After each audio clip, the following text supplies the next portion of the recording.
സത്യം പറഞ്ഞാൽ അച്ഛൻ അമ്മയെ തല്ലിക്കൊല്ലും.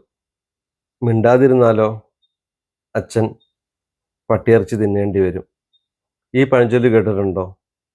കുട്ടി മാവിൻ്റെ മുകളിൽ കയറി മാങ്ങ പറിച്ചുകൊണ്ടിരിക്കുകയായിരുന്നു. താഴേക്ക് നോക്കിയപ്പോൾ അമ്മ പട്ടിയെ തല്ലിക്കൊന്ന് കറിയാക്കുകയാണ് അച്ഛൻ വരുമ്പോൾ വിളമ്പിക്കൊടുക്കാൻ. അങ്ങനെ അച്ഛൻ വന്നു. കുട്ടി നോക്കുമ്പോൾ കാണുന്നത് അമ്മ ചോറും പട്ടിയിറച്ചിയും അച്ഛന് വിളമ്പിക്കൊണ്ടിരിക്കുകയാണ്. അച്ഛാ, അത് പട്ടിയിറച്ചിയാണ്, അമ്മ ഇങ്ങനെയാ ചെയ്തതെന്ന് വിളിച്ചു പറഞ്ഞാൽ അച്ഛൻ അമ്മയെ തല്ലിക്കൊല്ലും. മിണ്ടാതിരുന്നാലോ അച്ഛൻ പട്ടിയിറച്ചി കൂട്ടി ചോറ് കഴിക്കുകയും ചെയ്യും. ഇനിയിപ്പോൾ ഭക്ഷണം കഴിച്ചു തുടങ്ങിയ സമയത്ത് കുട്ടി വിളിച്ച് പറയുകയാണെങ്കിൽ അച്ഛൻ അപ്പോൾ അതിനും കുട്ടിയെ തല്ലും. നിനക്കിതെന്താ നേരത്തെ പറഞ്ഞൂടെ എന്ന് ചോദിക്കും. അപ്പോൾ കുട്ടി നിശബ്ദനാണ്. എന്നാൽ ഒരു കൊലപാതകം ഒഴിവാക്കാം, മിണ്ടാതിരിക്കാമെന്ന് കുട്ടി കരുതി. അങ്ങനെ കരുതുന്ന പലരും നമുക്കിടയിലുണ്ട്. പ്രശ്നങ്ങൾ ഒഴിവാക്കാൻ മിണ്ടാതിരിക്കുന്നവർ. അത് ശരിയാണോ തെറ്റാണോ?